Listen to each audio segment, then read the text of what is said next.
პირველი გასვლა რეალობაში. აბა ჩემო კარგებო, თუ უკვე სიზმარში რეალურად ისეირნეთ, თქვენთვის უკვე გასაგები უნდა იყოს, რომ რეალობისა და კინოსურათის შედარება სულაც არ არის ალეგორია. თქვენ სინამდვილეში იმყოფებოდით იქ, როგორც გაცოცხლებული პერსონაჟი, იმ დროს, როცა დანარჩენი მონაწილეები აგრძელებდნენ მოძრაობას ძილში და ემორჩილებოდნენ რაღაც მიღმა სცენარს.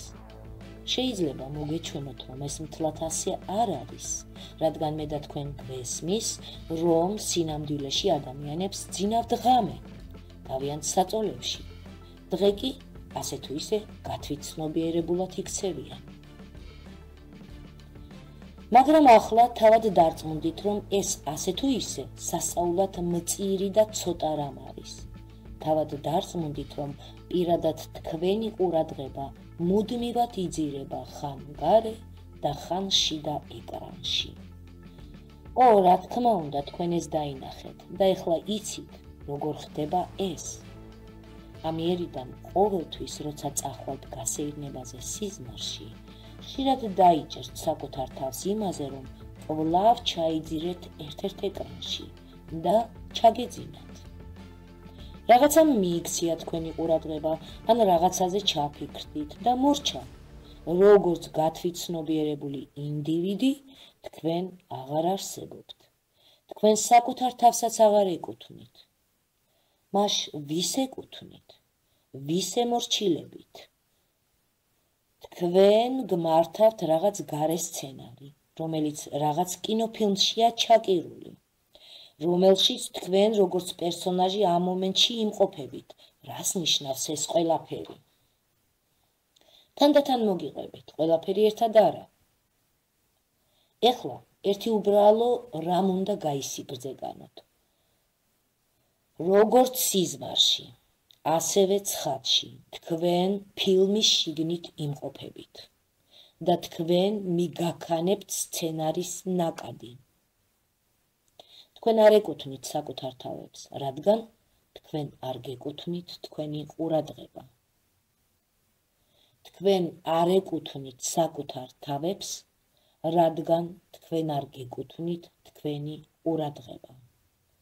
მაგრამ როდესაც იღვიძებთ და იწყებთ თქვენი ყურადღების კონტროლს, სცენარი მყისიერად კარგავს თქვენზე ზემოქმედების ძალას. რა თქმა უნდა, თქვენ ჩვეულებრივად ყოველდღიურად მოგიწევთ სამსახურში ან სასწავლებელში წასვლა. მოგიწევთ ყოველდღიური ვალდებულებების შესრულება, მაგრამ ახლა უკვე ისე ხისტად არა, როგორც სცენარშია ჩაკერული, როგორც სცენარშია ჩადებული.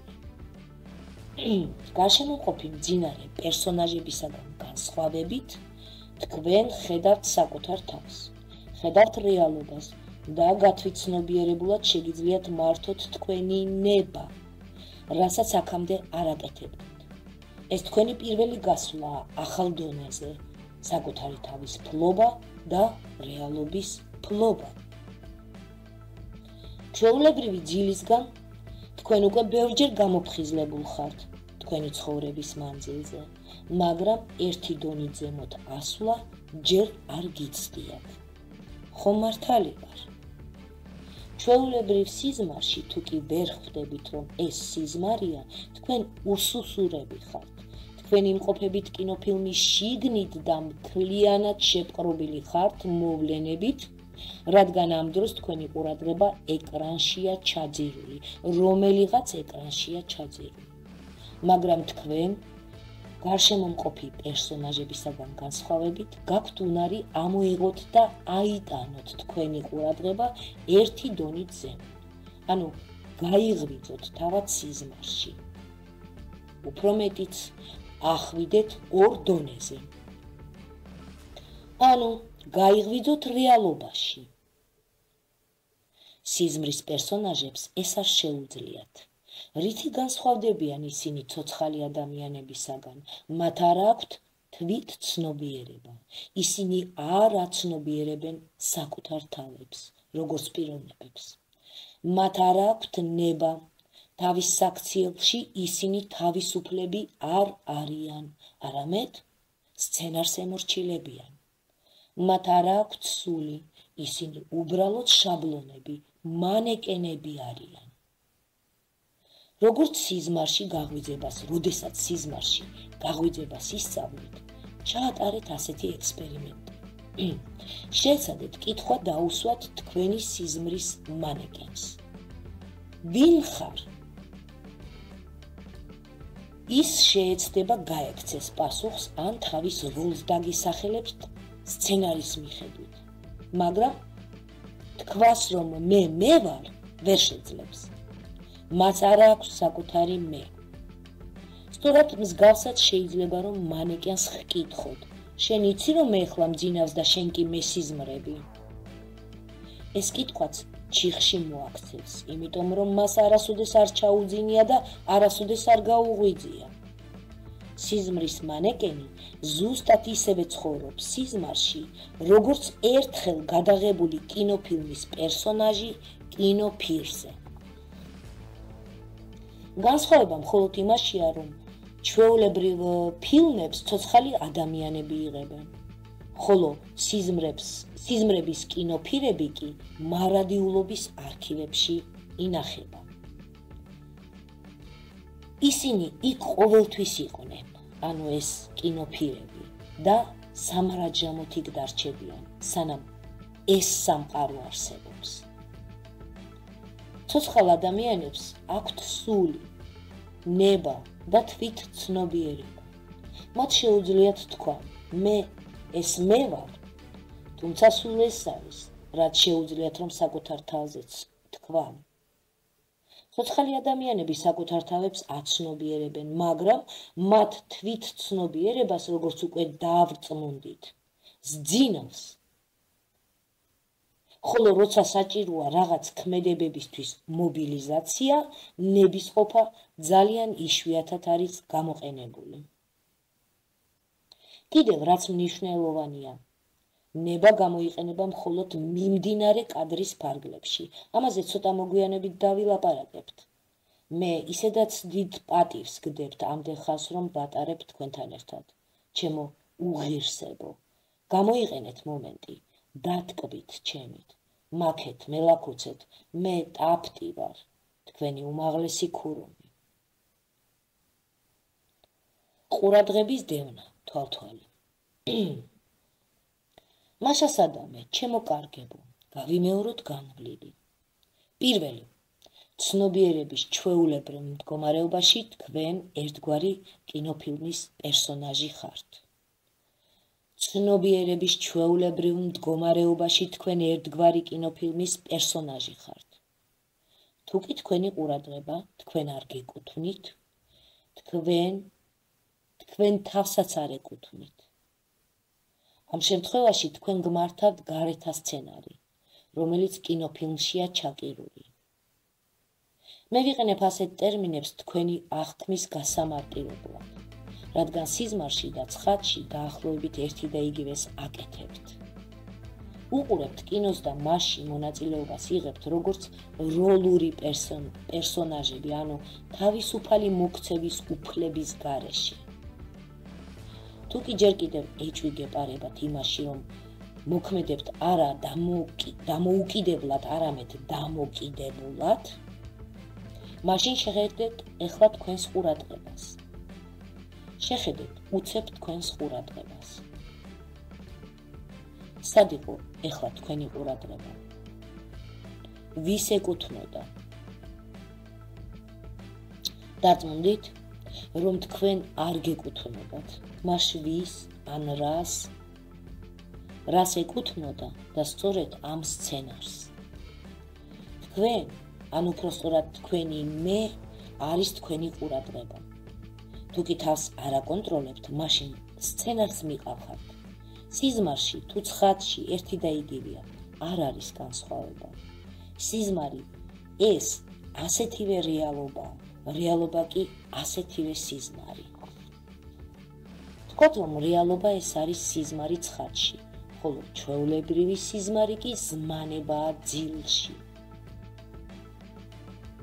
სიზმარი შეიძლება იყოს ან გაცნობიერებული, ან გაუცნობიერებელი.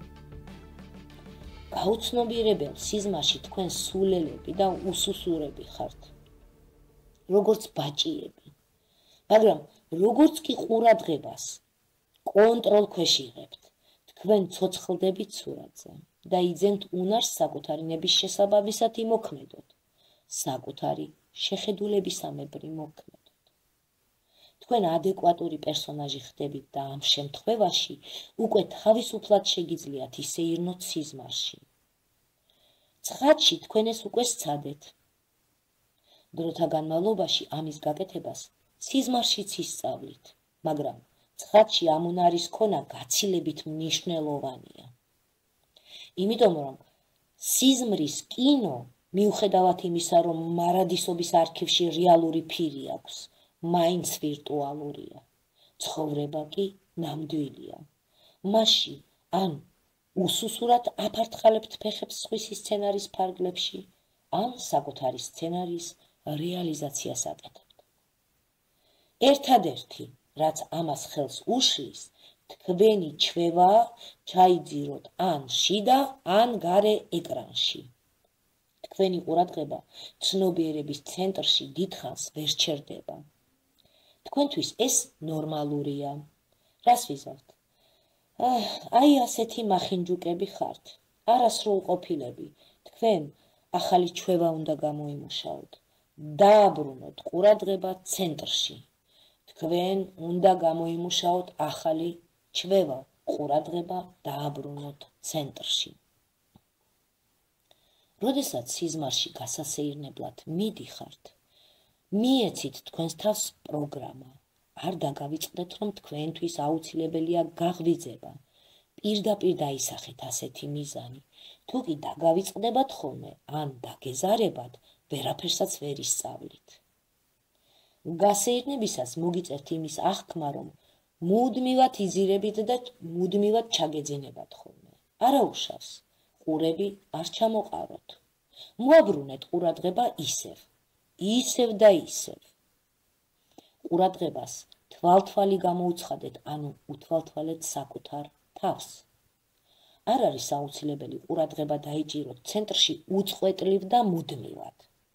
მნიშვნელობა და ფასი აქვს რაღაც სხვას. კერძოდ, თქვენს უნარს რეაგირება მოახდინოთ სიტუაციაზე. მოახდინოთ რეაგირება სიტუაციაზე და ყურადღება მყისიერად ცენტრში მოაქციოთ. როგორც წესი, საერთოდ სულ პატარა რაღაცას შეუძლია ჩაგძიროთ ამ გარეთა კინოში ან შიდა განცდებში. როგორიც არ უნდა იყოს სიტუაცია, ის ძილში ჩაგაგდებთ. ეხლა სხვა ჩვევა უნდა გამოიმუშაოთ. ძილში კი არ წახვიდეთ, არამედ გაიღვიძეთ. სხვა ჩვევა უნდა გამოიმუშაოთ. ძილში კი არ წახვიდეთ, არამედ პირიქით გაიღვიძოთ. გარშემო სივრცეში ნებისმიერი ელემენტარული რამის მიმართ სიფრთხილით უნდა იყოთ. რომ შეამოწმოთ თქვენი ყურადღება. თქვენ გაქვთ ორი აქტივატორი. მაგალითად, გარეთ რაღაც ხდება, თქვენ ფხიზლდებით და ნებისმიერი მოქმედების წინ, რა თქმა უნდა, ფხიზლდებით. შეიძლება რაღაც ხმა მოგესმათ, ან რაღაცა მოხდა, მიაქციეთ ყურადღება ამას, მაგრამ კონტროლი არ დაკარგოთ. დაიჭირეთ ყურადღება ცენტრში. რაღაცა დაეცა, რაღაცა გატყდა. მიაქციეთ ყურადღება, მაგრამ კონტროლი არ დაკარგოთ, ყურადღების კონტროლი არ დაკარგოთ და დაიჭირეთ ყურადღება ცენტრში. ან გადაწყვეტეთ სადმე წასვლა, რაიმეს გაკეთება. ვიღაცასთან დალაპარაკება, მაგრამ მანამ სანამ რაღაცას გააკეთებთ, თქვენი ყურადღება ცენტრში მოაქციეთ. სწორედ მანამდე, რადგან მერე გვიანი იქნება. ყველაფერი ამის სწავლა მხოლოდ მრავალჯერადი გამეორების შედეგად შეიძლება, როგორც საბრძოლო ხელოვნებებში. სხვა გზა არ არსებობს. სამაგიეროდ, როდესაც ყურადღების მართვას ისწავლით, მაშინ შეძლებთ მართოთ თქვენი უბადრუკი ცხოვრებაც. სამაგიეროდ, როდესაც ყურადღების მართვას ისწავლით, მაშინ შეძლებთ მართოთ თქვენი უბადრუკი ცხოვრებაც. და ამის მერე შესაძლებელია თქვენი ცხოვრება უბადრუკი აღარ იყოს. მანამდე კი ერთი გაფრთხილება. თუ კი სიზმარში გაიღვიძეთ და ეს მოახერხეთ, არ დაუწყოთ ქედმაღლურად ყურება გარშემო მყოფთ. ამის უფლება მხოლოდ მე მაქვს, იმიტომ რომ მე ტაფტი ვარ. თქვენი ქურუმი, თქვენ კი ჩემი ამალა ხართ და უნდა დამიჯეროთ, დამემორჩილოთ და აღფრთოვანდეთ ჩემით უკიდეგანოთ.